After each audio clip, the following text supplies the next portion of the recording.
HG coming right at you with another video game review. This time is Sonic the Hedgehog for the Sega Genesis. Or more accurately, Sonic the Hedgehog for the Sega Genesis on Sonic Mega Collections on the Nintendo GameCube.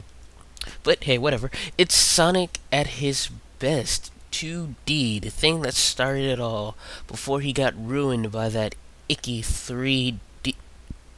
You know what? I'm not gonna be like everybody else who reviewed a Sonic game after 2006 and bring back that horrible game. I'm just gonna review the game for what it is, and if I have to make a reference to any game, it will be a game prior. Alright, we're starting off with Sonic the Hedgehog 1. So the game that came before this was... Alright, this review is gonna be short.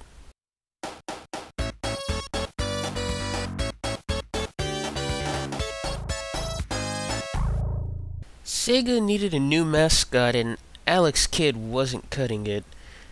Published by Sega, created by Yuji Naka, and the character drawn by Naoto Oshima, Sonic the Hedgehog soon made a quick rise to the fame with his speedy playstyle and drastic change in level design.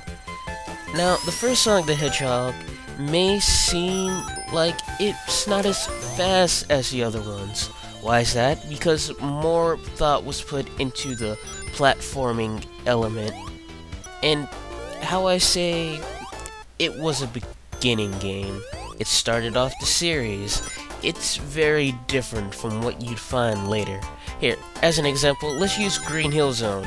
It shows off Sonic speeds with loop-de-loops and corkscrew spins and ramps launching you up at great distances if you had gained enough speed.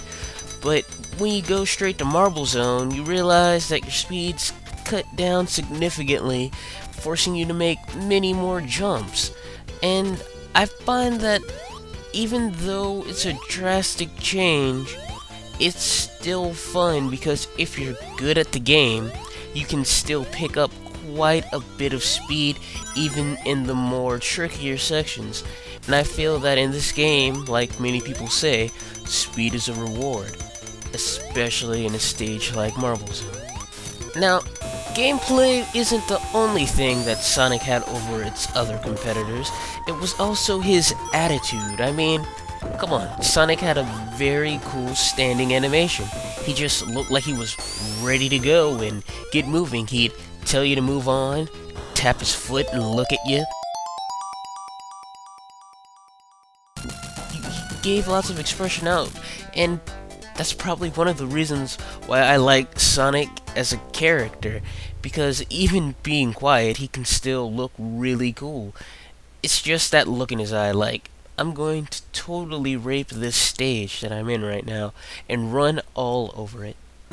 Even though this game gives you 6 zones to play in, you also get a bonus stage that you can get to if you collect 50 rings by the end of the first 5 zones.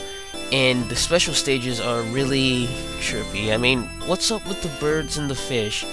I don't get it, but hey, look, when you go into that zone, make sure you're prepared to look. Have you ever looked into this kaleidoscope? It's like that, except you're a small blue hedgehog and you're moving through a maze. It's very sickening if you're not too careful.